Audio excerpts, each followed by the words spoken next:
Personas are representations of our users. They promote empathy by allowing us to focus on individuals rather than groups. It's this whole issue of empathy. We keep talking about users and even just talking about the roles like customers or clerk or salesperson doesn't make these roles seem real. It doesn't. We're not talking about real people. Real people have limited abilities. Real people don't necessarily get computers in the same way that the development team does. Real people have needs that have been brought up by their circumstances or by their own personal beliefs. So we need to know a bit about them. And personas are a great way of representing those understandings in the design of a real system. So there is strong psychological evidence for personal bias. Our brains are wired to empathize with individuals rather than groups, and I will give you those references. The general feeling is that when we dehumanize people by referring to them with these abstract collective nouns, because collective nouns are abstract by definition. So we're talking about users or we're talking about customers, we're taking the people away. We need to put the people back. Back in 1983, David Sears ran a study with two sets of participants. He gave the participants the same characteristics, and in one set of participants he said that these characteristics were of an individual, and I believe he described the individual. And in the other set of participants he said that these characteristics were of a group of people. And the participants who were told that they were seeing the characteristics of an individual always rated the individual more highly than the participants who rated the characteristics in connection with a group. So that he called the person positivity bias, and it basically is confirmation that our brains, us as individuals, prefer thinking about other individuals, certainly more inclined to think more positively about other individuals than we are about collective nouns like tourists or customers or users. The Scope-Severity Paradox is a much more recent piece of work, 2010, and is quite surprising. Two researchers, Norgren and McDonald, established that reactions to a fraud were more severe when it was presented with 3 victims rather than 30. So it's the same kind of deal, two set of participants, both given exactly the same details of a crime, except that in one group they were told it affected 3 people, and the other group they were told it affected 30 people. And it was the people who were told that there were only 3 victims that thought that the crime was more severe, and they, on average, added a year on the prison sentence that the perpetrators of this crime should receive. So again, that is just confirming this tendency for us to feel more strongly about individuals than we do about groups. Personas are fabrications based on research. We mustn't let go or lose sight of that little parenthetical expression there, because we go out and we find out who these people are, the ones that we're interested in, find out what behaviors they have which drive them to need our solution, what motivations, what their circumstances are, what the contexts of use are, just so we understand who we're building this solution for and other aspects that we describe in the context of use. These personas are representations of our users who represent the goals, behaviors, and motivations of those real users. They promote empathy by allowing us to focus on individuals rather than groups. So instead of talking about user community 1 or whatever catchy name we'd like to come up with for our user communities, we start talking about Bob or Jane or Elizabeth, whatever everybody in the team is happy with. And there have been all kinds of documents and papers and studies written about personas, and you'll find that personas range from quite a limited description of a person, and in fact it can be just as little as changing the name users to a person's name. So if you always referred to your customers as Andrew, then you would actually be doing yourselves a favor in terms of making that customer seem much more real. But at the other extreme, it's not uncommon to hear about user research and persona development taking weeks, possibly even months, 2 to 3 months, which is, in my view and quite a few others, certainly for an agile environment, well beyond the realms of possibility. So we're going to be talking about something called a minimal persona. So minimal persona, a name, age, and other specific demographic details that a real person would have. A photo, ideally realistic, showing the person in that setting or doing that thing. And then basic information about why you're interested in them or why they're interested in us, our solution or product. So their primary goals, why those are their primary goals and what they're hoping to achieve through our solution or product. And their behaviors, what are they doing before and after interaction with our solutions fit with their daily routine, for example. And some of this comes from the fact that I have for years been astounded by how little the people developing software solutions know about their users. I've been involved in a couple of projects where there was no contact whatever. The development team had never met or seen a user, didn't know what the user was doing immediately prior to entering or receiving data from their system, didn't know what happened to the output data, knew almost nothing. So it wasn't surprising that the system, when it was first launched, was almost impossible to use because it didn't actually fit. It was like having a random piece of a jigsaw puzzle and a very well-defined hole that it just did not slip into. So these are the reasons we're trying to actually make sure that we understand at least something about our user communities, and that's what personas are trying to help us with. Extended personas, you might add lifestyle, interests, hobbies as they apply to their motivations. I wouldn't add them just to make the person seem more complete. That isn't absolutely essential. But if some of those issues, lifestyles, interests, or hobbies, have an impact on your solution, then you should know about them. So keep to the details that are relevant to the problem. Remember that we want to motivate our team to help our personas, not to drive them crazy with distracting detail, which is one of the complaints you will hear about personas. Certainly when I've attended conference research papers on the use of personas in teams, often they were not well received because there just seemed to be so much of it, the persona specification. Credibility, ensure that the personas are believable and liked as much as possible. Certainly do not give personas unpleasant or dubious habits like being a heavy drinker or a heavy smoker or likes to bet on the horses, unless of course you're building a gambling app or something. Change the name, photo, and other details until the whole team is comfortable with them. It needs to be a collaborative effort between the user experience people and the people who are going to be using them. That would be the development team. So the names and the photos are almost entirely arbitrary. If you've done research with a handful of participants, then you'd have a handful of photos. If not, then try to find photos from a stock photo site, but try to avoid overtly attractive people because it can be distracting. I think in user experience, we create often what are referred to as design research personas, or design personas for short. So that's what these things are technically called. We go out and we research these user communities. We decide what behaviors and needs are relevant to us. Who are we building this solution for?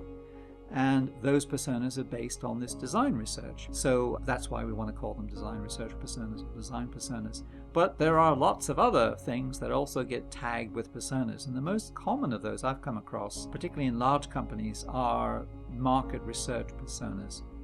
And they're not the same thing, is the main problem that we have. So beware that other kinds of personas exist, often based on demographics or market segmentation. These can be used for validating design personas, but should never replace them. There is little point in trying to reuse personas for different projects as well, unless the same goals, motivations, and behaviors are relevant. And I've come across this whole approach in one particular vertical market in the UK, and that is mobile phone service providers, that they have all got marketing personas based on age ranges, and they then attach labels to these age ranges to suggest how these people behave and what they need from our services, which just, to be honest, cannot really be true. You need to actually forget about the demographics. There will be some age-related behaviors, no doubt, but they shouldn't be the motivating factors in the design of an interactive system, which is, after all, what we're trying to achieve. The main thing is that predominantly you have one or two primary personas. If you've got a project, and I've had people kind of come up to me almost in a boasting tone saying our project has got 20 to 30 personas. And I'd say, oh really? How is that? I said, well, it's a hospital system. And the thing is, it's a very big system. And what you need to make it agile and to make these things work effectively is to split the system into parts. So you may well have some small number of primary personas that apply throughout, but in many cases you're going to have primary personas that are specific to that kind of system or that part of the system. So let me give you some very simple examples. The one that I like to use is a hotel self-check-in. When I started writing about hotel self-check-ins, there were none in existence, and now I do come across them, funnily enough, in hotels that have got receptionists, but all they do then is to refer you to the self-check-in in front of the reception. I was motivated for this example by checking in at a conference hotel on one occasion. I actually got in pretty easily. It only was a 20 or 30 minute process, but the next day I was walking through reception and the line of people waiting to check into this hotel went around the block. It was just utterly amazing. There must have been 200 or 300 people waiting to get in. So it occurred to me, well, why don't we just have some self-check-ins like we do at airports? And of course, self-check-in at airports is entirely bog standard these days. It's what everyone does. So, for example, the primary persona of a hotel self-check-in service must be the customer checking in. It makes no sense for it to be otherwise. A secondary persona would be someone who is acting in a supporting role inside that system.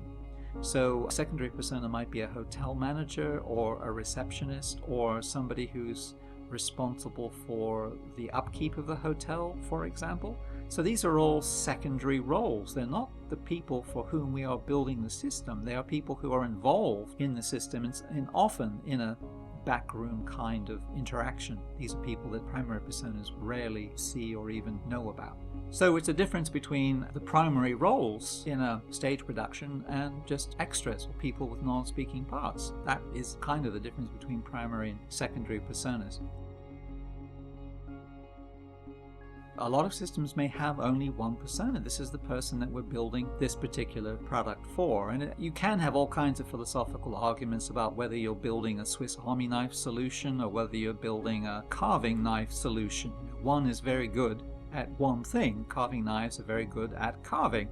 Swiss Army knives are very good, but in a fairly different kind of way, at all kinds of things. But they're not all that easy to use. So it's up to you. The whole point of personas is to try to give focus. So these are our customers, other people who do not fall into the definition or the descriptions of our personas. It's fine if they find our system easy to use, but unless we can actually identify some clear purpose in adapting the system to be more inclusive, then we would deliberately not pay much attention to their particular requirements. Now, things like accessibility and the age ranges of users, they fall outside the whole persona mechanism.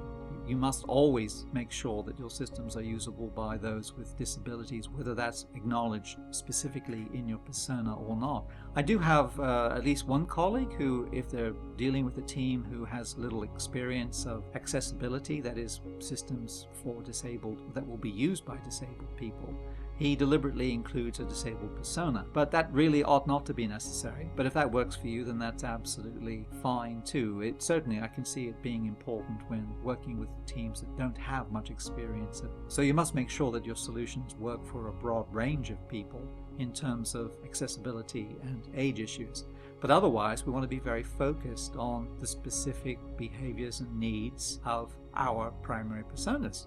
So we stick to small numbers to maximize empathy, and we consider splitting larger projects, as I was discussing for the hospital example. But for example, a hotel check-in system could be split into front desk and housekeeping projects with separate personas. So those could be two smaller agile projects. And there is no magic number, but like I have been saying, one or two primary personas is perhaps the most common, with maybe a few secondary personas thrown in as well.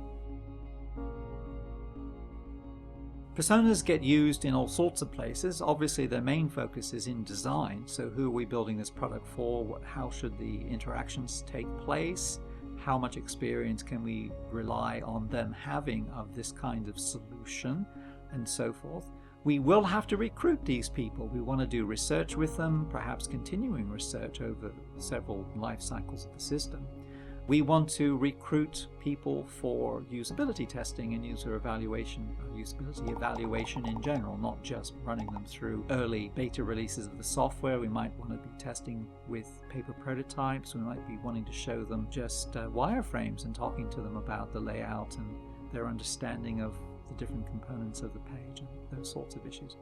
Sales and marketing will want to know who they should be targeting in terms of what this system does and for whom. And remember that you will need to describe the demographics and the filtering questions for your personas to a recruiter. So when you're recruiting authors, what is it about Arthur that makes him your persona? It needs to be something that he wants or needs, or you're hoping that he wants or needs. He needs a solution to a problem. So what is that problem? So you need to actually talk to your recruiters about filtering questions. What are you going to ask potential authors that's going to help you to decide whether this person is really an author? Now, this is quite an interesting area, and it may depend a lot on how enthusiastic your team is about personas. If you've done your job right, if you've sold personas, or if your team is already quite familiar and quite enthusiastic about personas, then you might do some really fun things like getting mugs and coasters printed with maybe the face of the persona on one side and some of their relevant details with respect to your system on the other side. Ditto with mugs, maybe even t-shirts. And one thing that I was quite amused by, and I can actually see this working for some teams, is life-size cardboard cutouts. That's another possibility. So you can actually have a room with your personas kind of standing around in unused corners. I do know of organizations, I have heard of organizations that would actually give the persona a desk, particularly if they were building a system for somebody in-house, then they might actually put all the stuff to do with that persona on the desk just to make that person seem more real. You know, Arthur would always be on holiday, but there's his desk kind of thing. And I should mention, I'll just point out this very last thing because it's quite important. At the very least, personas should appear in easy-to-read form on the project workspace. Whatever, sometimes you'll hear this phrase, I used to hear it, I don't know that I've heard it very often, called information radiators. Well, they're what you and I might refer to as walls or partitions. They're the vertical spaces in your workspace, and you would pin important things to that, like all of the backlog for the next cycle and the design maps. So these are things which everybody who's working on the project would actually be able to refer to quite readily, and you might even hand these out in laminated plastic form just so everybody has easy access to them, for example.